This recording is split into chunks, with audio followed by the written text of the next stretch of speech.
Olá, olá! Hoje eu vou conversar com vocês sobre o pai da osteopatia, Andrew Steele. Ele é considerado o pai da osteopatia por ter criado técnicas manipulativas devido aos seus estudos em que ele correlacionava a estrutura com a sua função. Vamos entender um pouquinho melhor isso ouvindo a história desde o princípio.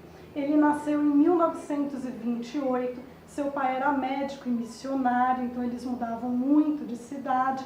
Ele se casou aos 18 anos, teve 3 filhos.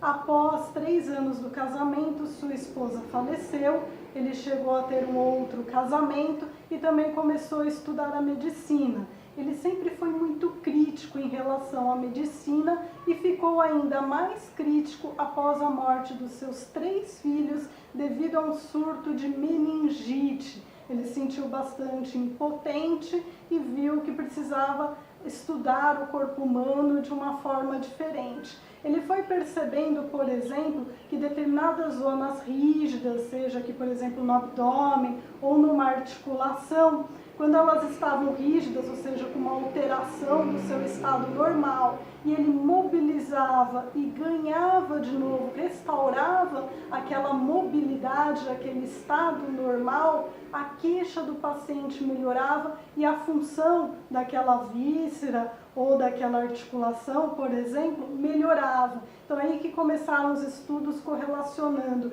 a estrutura com a sua função. Então ele tinha 3 princípios básicos que são o norte da osteopatia e que depois foram sendo aprimorados até chegar aí na osteopatia moderna. O primeiro princípio é o princípio da autocura, ou seja, o corpo ele está sempre se autorregulando, sempre buscando a autocura. Esse princípio é de Hipócrates, o pai da medicina. O segundo pressuposto dele é de que a integridade da estrutura é fundamental para a manutenção da saúde, aí um pouquinho da estrutura e função, e complementando isso, de que uma estrutura viciosa é fonte de doenças. Esse é o terceiro princípio dele.